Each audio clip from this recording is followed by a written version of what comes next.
Hey, fight fans, welcome back to another episode of Stand and Bang.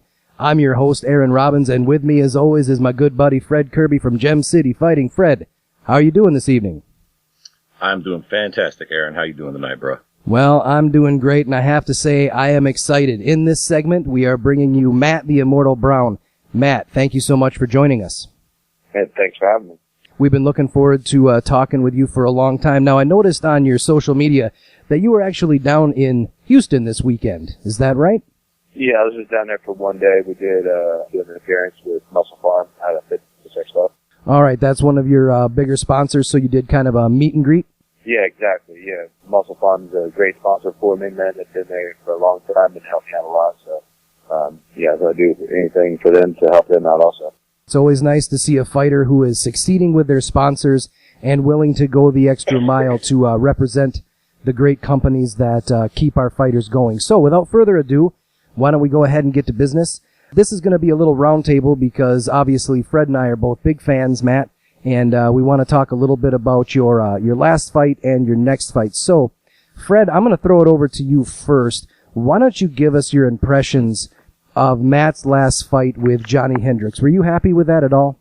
I would say the fight was slightly disappointing, just because I think that most fans expected that fight to be fireworks with Matt and Johnny coming into it. Even though everybody knows Johnny is a wrestler or has a wrestling base, he had kind of got known for knocking people out.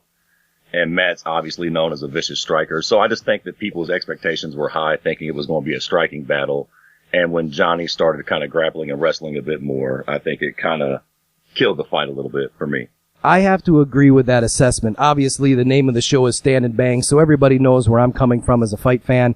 I wanted to see Matt be able to showcase that vicious striking, and I think we really didn't get what we were hoping for out of that. Obviously, we were rooting for you, Matt, the Ohio base and everything else. Can you give us some of your thoughts about that fight? Did that fight go differently than you had thought it would?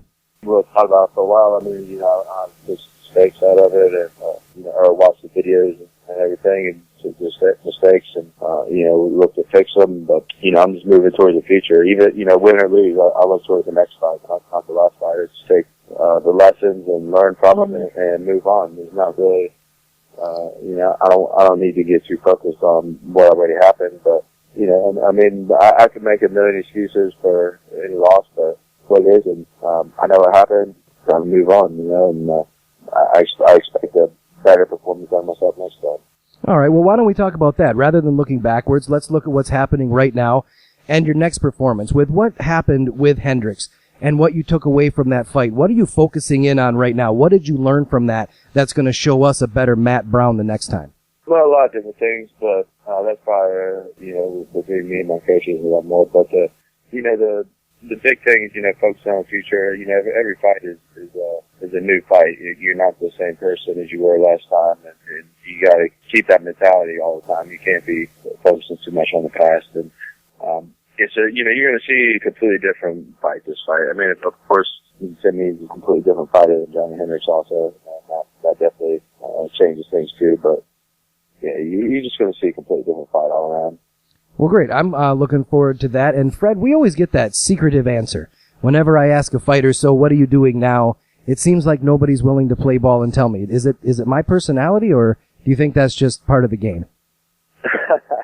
Pretty sure that's just how the game works, bro. They're not going to give their whole game plan right on live air like this. So okay, so yeah. So, the thing is, I don't even get that much into it myself. I leave that up to my coaches. We go over,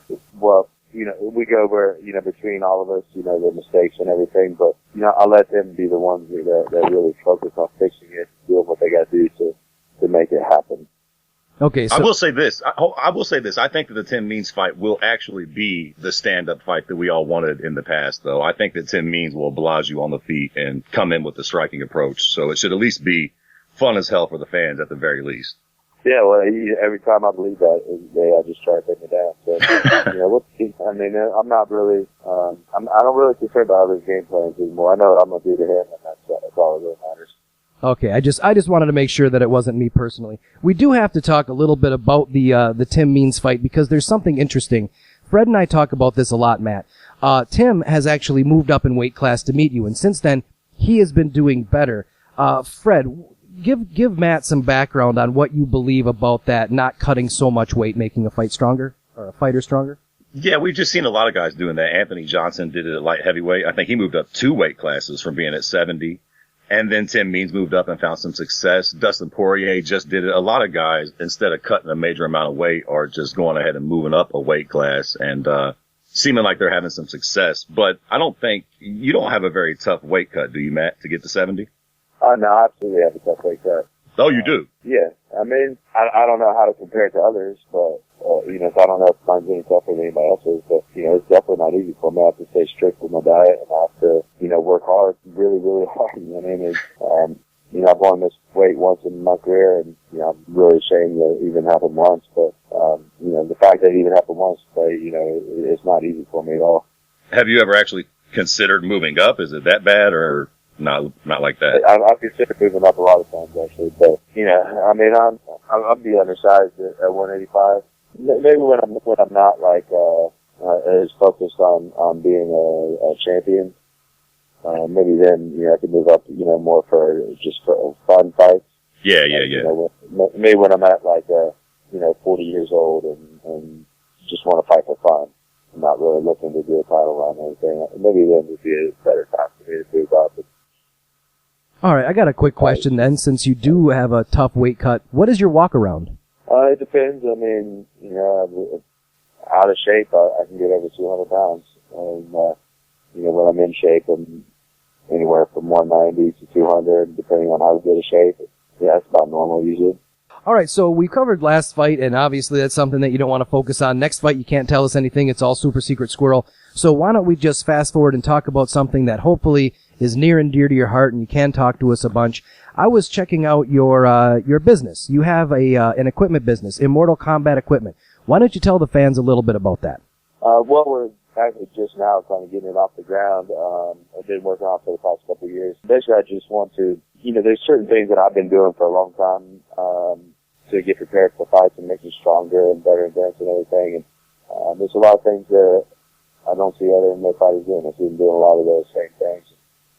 So basically what we're starting with is wheelbarrows, weighted wheelbarrows, my set of weighted sledgehammers, which is it's kind of hard to explain, but they're rounded off, and they're similar to like a mace, but with heavier weights. So they go all the way from a 10-pound weight up to a 50-pound weight. But those are the two that I wanted to do straight off the bat because they're not the most common. So I want to get those out there for everybody to see, and those are two pieces of equipment that I probably use more than any other piece of equipment in the gym. So I want to basically revolutionize the MMA strength and conditioning, and I believe that there's nobody out there really making equipment specifically for MMA fighters, for combat athletes, actually, not just MMA, but combat athletes, and that's a hole that we're looking to fill. All right, so with the weighted wheelbarrow, you can actually imbalance it and then work on core strength. Is that the kind of thing that you're doing? Different weights on different sizes and different load capacity? Yeah, that's one of many things that you can do with it. We actually, one of the big things we do is sprints with it. Carrying the wheelbarrow with a minimal amount of weight, but just enough that it's, really taxing on the body, and then you do a sprint. And it's actually absolutely murderous. So a lot of max capacity work like that where you're just pushing the threshold, and then there's also, maxing it out. So it could essentially be like a farmer's carry, but you can really max out the weight. We can put over 700 pounds on. And actually, the actual capacity is over 1,000 pounds. Some people have done, but I can't do over like 700 something. And then, there's just so many things you can do with it. The wheelbarrow just works your entire body. You can feel it all the way from your toes, your calves, your hands. You literally just feel it from top to bottom. And I've never found out that I feel it in that many places, and create stability and postural strength and everything. I absolutely agree with that. And for the fans that are listening, if you have never tried to control a wheelbarrow that has weight inside of it, tried to balance that and not tip the load, not let it take control of you, go ahead and put a few, go ahead and try it. and then you will understand what Matt is talking about, the best exercise in the world. And I've never thought about doing it with sprints. That does sound like something that would make your average athlete throw up at the end of the workout. Yeah, it's absolutely miserable. Actually, the first time that I did a sprint, we did about a 400-yard sprint with the wheelbarrow, and I literally could not get up for 10 minutes after. I mean, my lungs were burned up so bad, literally my entire body. I mean, I just could not get up. I mean, just everything is just pushed that far, and there's so few things that I can do that push me that far. I can't think of anything else actually that pushed me to that kind of limit. Now that we've gotten through the past business, why don't we try to turn this to kind of like the Ohio connection. My co-host Fred is from Ohio. You're from Ohio. So, Freddie, I'm going to pass it over to you, and you have the floor. All right, yeah. So, obviously Aaron just spoke about it. We're both from Ohio, Matt, but we have something else in common. You're actually a big heavy metal head, right? Yeah, man. Yeah. One of my favorite bands of all time is Hatebreed. And I actually just found out that Jamie Jasta had wrote a song for you personally. Is it like a walkout song?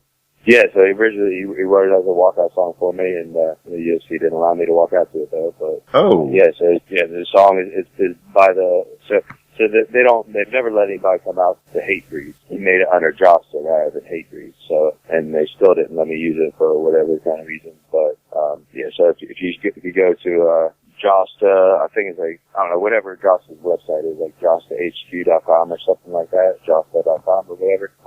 You can listen to the song and purchase the MP3 if you want. It's called I Am the Immortal, I think. And it's a fucking badass song, man. Yeah, I actually just heard it before we came on air. It is a great song. Why does the UFC not allow people to walk out to Hatebreed? Their lyrics aren't like that horrible. They're actually like positive, uplifting lyrics. Yeah, no shit. That's what I never got. But apparently, I don't actually know the truth behind it.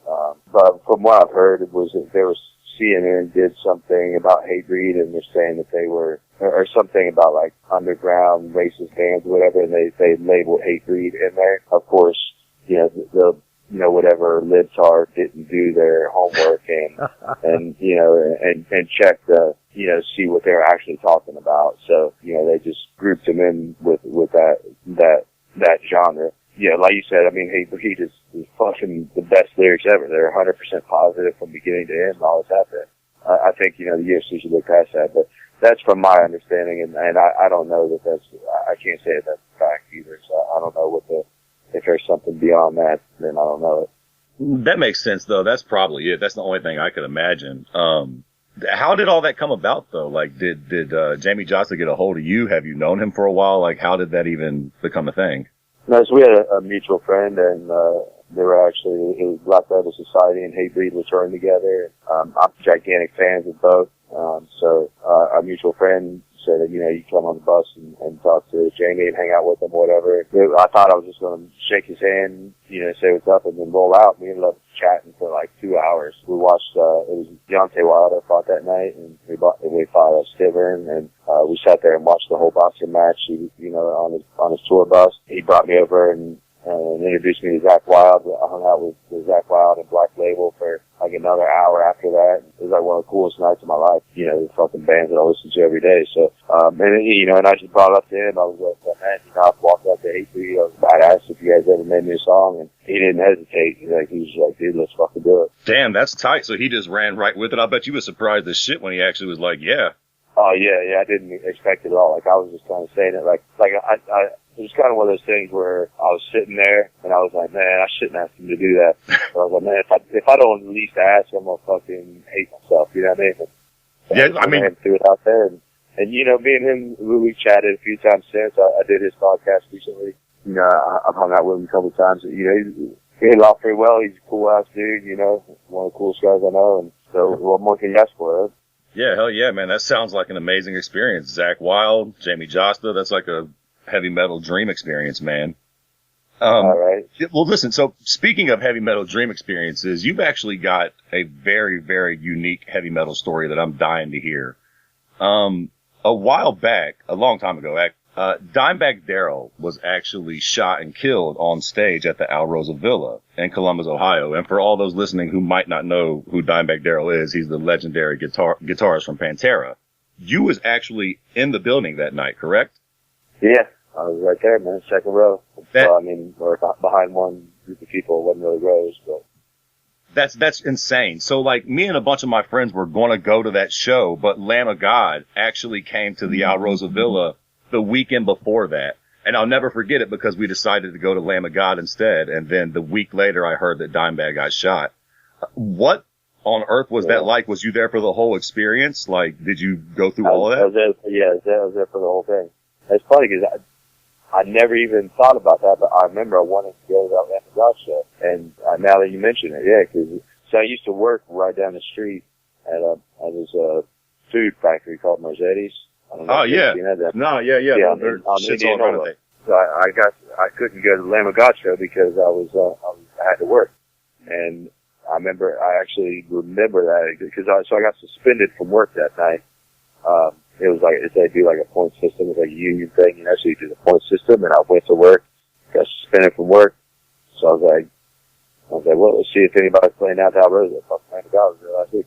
And, we went down there and Damage Plan was playing, and I was, shit, I'm glad I got suspended. I'm gonna go watch Damage Plan. Oh, yeah.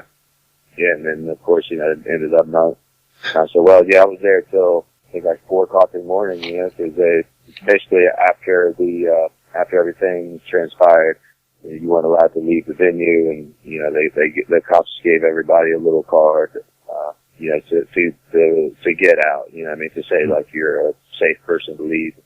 I was there for hours, just sitting there, and really, really fucking crazy night, man. No shit, I can imagine. Like, so the dude that got up on stage, I mean, it's probably hard for you to imagine. I'm sure when the bullets started flying, shit got blurry. But did you remember seeing that cat? Like, was it somebody who rang a bell? So I actually didn't see him at the beginning. So all I noticed was the band kind of, you know, fading off a little bit. You know, it wasn't like they just everybody just stopped right away. They did. I think it was like the you know, obviously the guitar went first, and then, you know, you heard the vocals kind of falling off, and then the drum, you know what I mean? It was like little piece by piece. And, I was like, you know, what the fuck happened? Is this part of the show or what? You know, I didn't hear the first bullet. I think he must have only shot him once, you know, when, you know, at that point. Right. And, you know, and then I looked over and seen, you know, Dimebag was on the ground. I was like, what the fuck? You know, this is part of the show. And, it must have took a few seconds before he started firing shots at me, because there's people, you know, security guards running past me and, you know, pushing me out of the way. And, I was like, man, you know, I was going to go with security guards. They'd go on stage. I thought somebody had stabbed him, because I don't remember hearing the gunshot. So I was like, oh, someone must have stabbed Dimebag. So, you know, let's fucking rush the stage. Fuck that. And, right. And then, you know, you just heard pop, pop, pop, pop, pop, like one after another. And, oh shit, you know, he's shooting. And so actually, you know, I was down on the floor. Like I said, there's only one person in front of me, the security, and then the stage. And, so I got off the floor, and, I remember, you know, my back was turned to the stage, and I just remember thinking to myself, I'm not gonna die with my back turned to this guy. So I turned around and faced him, and right at that second, so a person right next to me got shot. And I don't know if they lived or whatever. I'm pretty sure they did. I think they just got shot in the arm or something. And then so I hid behind this concrete pole. You know, it's like a pillar or whatever. The whole I know. I know exactly what you're talking about. I've been to Rosa. I know that pole. Yes. So if you're looking at the stage, it'd be to the left. Yeah. Yep. So you know the exact pole. Yeah. I'm talking about. And from there you can see that back entrance that the guy came in. And the off-duty cop that he came in, and I seen him come in, and I heard the shotgun go off, and kind of realized he was all done. I actually never even seen the perpetrator the entire time, but then, so I went out the entrance, or the exit, you know, right behind that pole there, kind of just peeked up. I was running around, and, you know, I was trying to figure out, like, what the hell's even going on, and I was like, man, I gotta go and see, you know, if everybody's okay. So I went back in, and I remember, I don't know if my memory's fucked up or what, but I thought I remember seeing Dimebag on the dance floor with his guitar, you know, and people surrounding him. And I don't know why he would have been on the dance floor. So I don't know if that was, you know, glitch in my memory or what, but that's what I remember, seeing him laying there. And beyond that is all pretty much a blur after that. But that was all, you know, pretty clear in my mind right there. Yeah, I can imagine how something traumatic like that would be just a blur. Aaron, I know you're not the massive like metal fan I am, but you're a relatively kind of a metalhead too. Like, do you remember hearing about this shit when it happened? Absolutely. But first, what I want to say is, thank you, Fred, so much for saving me from my dorkdom. I couldn't get Matt to say a damn thing, and then we start talking about metal, and he opens right up. I should have started by saying, "Hey, Matt, do you know that the show starts with Five Finger Death Punch?" And then just went from there. So sorry about that, Matt. Somebody's got to be a dork on the show, and I guess it's me. But yes, of course, I remember that. That is a defining moment in metal, as far as Kurt Cobain is a defining moment in grunge. Dimebag getting shot on stage is one of those legendary. You will never forget that. He will always be remembered. Almost kind of like lifts him to that legend status as far as metalhead goes. So. Yeah, of course. And to have somebody on the show that was actually there, that must have been, well, is that the scariest thing that you've ever lived through? It's definitely one of them for sure. I mean, you know, I don't know, man. Like, maybe I just react differently to shit or whatever, but like, I didn't like fear for my life at all. You know what I mean? Like I guess maybe, I mean, it might have just been alcohol, you know? I mean, I wasn't drunk. Yeah, right. I had a couple of drinks. But I mean, I wasn't like, you know, I seen people screaming and sprinting out the door. I was like, maybe it's just my personality, you know. I thought to myself, like, I'm not going to run from this fucking guy, you know what I mean? Like, I'm not going to turn my back and get shot, you know, running from him. Yeah, if I'm going to get shot, if that's the way my life is going to end tonight, it's going to be looking at him in his eyes, you know? And, you know, I don't know, maybe that's a foolish way to think at that point, too, you know what I mean? So, I don't know, but, you know, I mean, everybody's going to react a little different in that type of situation. Yeah, that was how my mind instantaneously reacted. I gotta say, you got some stones on you, son, because you're right. When he would have started shooting, my ass would have been heading for the door, Jack. I probably would have never went to a metal show again, man. Like, that would have been traumatic as shit for me. Yeah, well, I'd say the next time I went there, it was kind of a intense environment. You know, it was actually the next night, maybe 2 or 3 days. I can't remember, but you know, they had a vigil for Dimebag. He did one or 2 days later, and just being out there, it was really fucking creepy, man. And I was like, what's going to happen now? You know what I mean? Like, cause we didn't know the story, you know what I mean? I didn't know, you know, that it was just a single dude that was just a crazy lunatic, you know. We had no idea.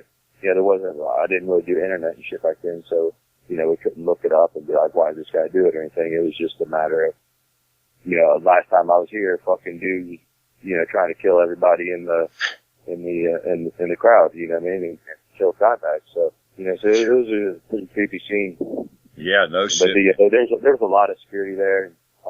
Kind of a funny story, I guess. You know, this one dude wanted to send his own tribute to Dimebag, and it was probably like 20 degrees out there, and this dude comes sprinting down the road, butt naked, and just kept screaming like, "Dimebag will live on, Dimebag lives, Dimebag lives." And then the fucking cops started chasing him, and so all we did was seeing these like 4 cops chasing this one dude that's buck naked running through the parking lot screaming Dimebag lives, and then they tackled him on the concrete and, you know, did whatever, you know, just arrested him the way cops arrest people. And threw him a little beating. Yeah, so, you know, he's got blood coming out all over him after, you know, getting terrorized by the cops and shit. And then as they're driving away in the van, mooning everybody out the window. So, I was like, only, you know, like who else would have a vigil like that? Yeah. Only fucking Dimebag, right? So I think it's something he would be proud of. Absolutely. That's probably, I'm sure he was up in heaven smiling down looking on that. All right. All right. You know what, guys? I really have nothing that can follow that awesome story. So, Matt, why don't you go ahead and rep your equipment company one more time. Let the fans know what that's all about, and tell them about your website so they can go visit you there. Yeah, so the equipment company, Immortal Combat Equipment, or ICE for short. Actually, I don't even know, I don't think we have the website set up for it yet. But like I said, we're just now launching it. Yeah, so you do email inquiries at immortalcombatequipment@gmail.com. Like I said, we're just now getting off the ground. We're going to start promoting it pretty soon. But, you know, it's just a fun little project for me. And come to think about it, we're going to be selling it on westsidebarbell.com, which is Westside, barbell. So, anybody interested in those can go in there and look. So that's that. And then, of course, you can always just message me on my Twitter, which is I am Immortal. Instagram, I am Immortal. Facebook, wherever the fuck my Facebook is, the Immortal Matt or whatever type of thing. Whatever, all my social media shit. I do it all myself. If you contact me, I'll entertain your message. All right, fantastic. Freddie, do you have anything else for Matt before we let him go? No, sir, man. Just thanks for telling that story. I've been dying to hear it, man. It was it was one hell of a story. Yeah, my pleasure. Thanks, bro. All right, you've been listening to Stand and Bang. Please stay tuned for the second segment.